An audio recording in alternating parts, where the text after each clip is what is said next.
Okay, here we are on Mid-South McGregor Lake, July 12th. Was it 12th? Yeah, 12th today. We're going to show you some tips and techniques on walleye fishing. This is the south end of the Narrows, and we're just north of McIntyre's Bay. So we're going to give it a try here for a couple hours and see what we can do. So stick with us for more fishing action. Hello everybody, Andy Vanderploeg, the Master Angler, here on Mid-South McGregor Lake.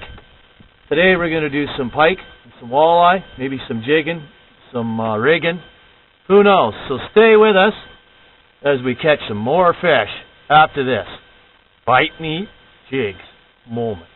Anyways, we're got a jig out with a minnow on. Let's see what happens. So stick with us, sharp hooks, tight line. Alright, I just threw on a jig while we're sitting there doing my intros, and I didn't lie. We're off on the Narrows or the cliffs. Hang on. Got my first pike of the day. I threw on a bite me jig and a minnow. So bite me. So he did. Not a very big pike,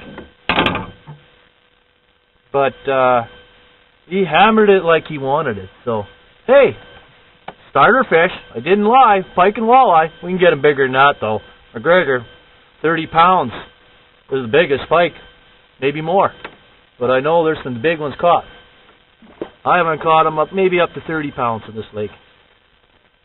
But the walleyes, up to 10 pounds. So stick with us. Sharp hooks, tight line. I got a bite going. We're not even been here 5 minutes and I'm getting bites already. I can't even get through my intro. But I had a fish going there. There he is. There he is. Got him. There's a walleye sniffing up on it. And we're out in 27 feet on McGregor Lake here on the cliffs. And we're just doing what we call drift jigging. Oh, and it's a nice walleye. Nice walleye. Whoa, I knew it was a walleye. Look at this.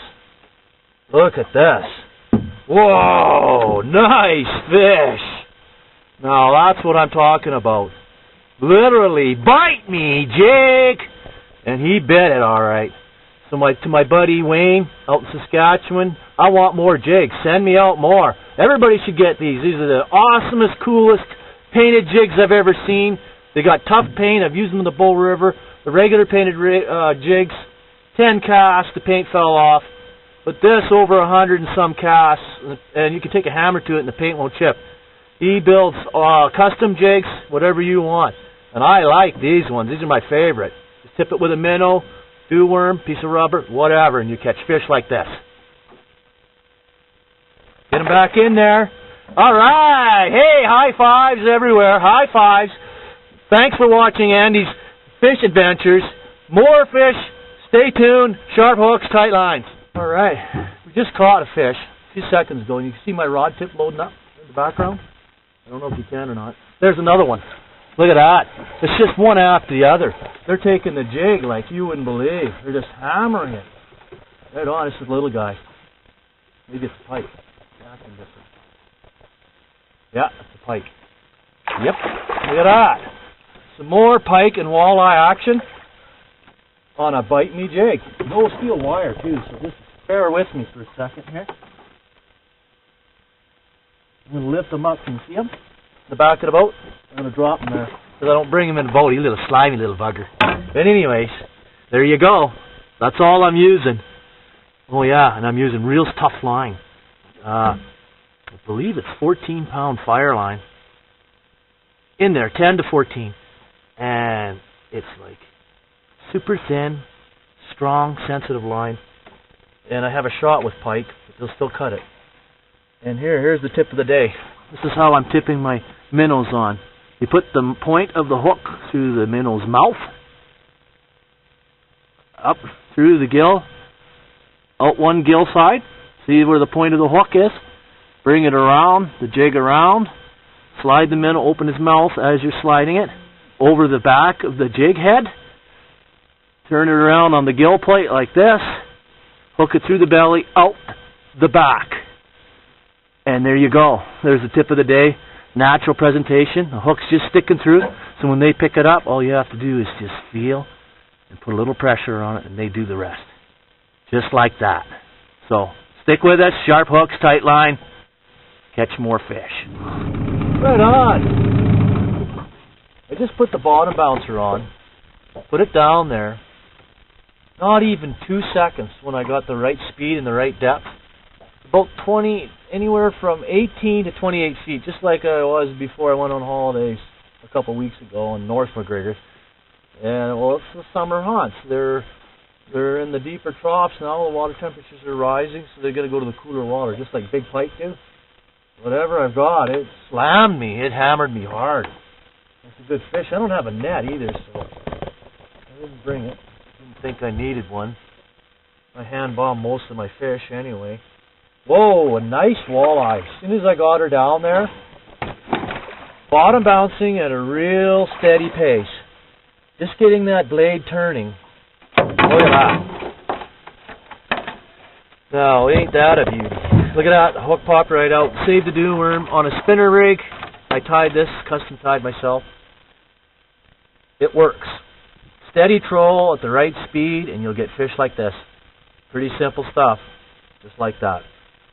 Get them back in the water for another day. Remember, all the walleyes must be released on McGregor Lake. There's quite a few lakes in southern Alberta. Catch and release only, but that's alright. It's a good place to come and sport fish. Have a good time with your family. Whatever. Just recreating and then have some photo moments even. So there you go. Just like that. Pretty simple stuff. So stick with us for more fishing action after this. Here's another tip and technique. I'm at 28 feet and I'm trolling steady with my line at almost a 45-degree angle. I'm on the bottom. So you want your spinner to be turning at a nice steady pace. And when you do that, the walleyes get intrigued by it, follow it, and hammer your bait. It's pretty simple from there. You just sweep and you've got them on. Hey, and another thing I noticed too, I like fishing here. I haven't done it for a little while, but it's nice to be back, is the narrows on the cliff. You see any other boats around bugging me? Well, you know why? Because it's all private land and McGregor Lake access is minimal. So when you find these spots like this, the walleye will be hanging off, in this case, wall-type structure or break line structure or weed line structures. So you got to fish the break line and you'll find your walleyes in the summer trough, off the weed beds, near the weed beds in morning and evening. So I've only been here a couple hours and I've already caught 4 fish. Not even a couple hours. It's only like 10:30, and I was in Vulcan at 9. So tell you what, that's pretty good fishing, don't you think? Anyway, stick with us, and I'll show you some more tips, techniques, and how to catch pike, walleye. Right now we're blading. We started out with jigging, so here we go. Stay tuned. All right, I'm going to show you another tip when you're running your bottom bouncing rig. Nice spinner, solid line, 15 to 18 pound test I run because of the pike.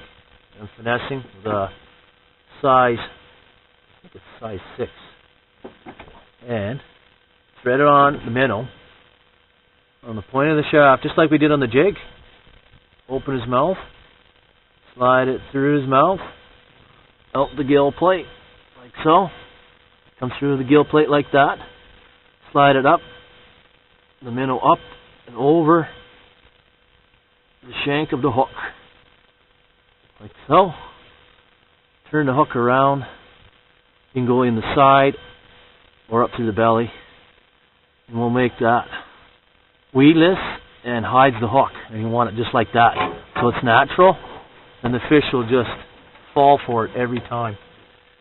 Then the spinner helps the fish to sight in on the bait, and when he smells it and tastes it, he's going to gobble it right up.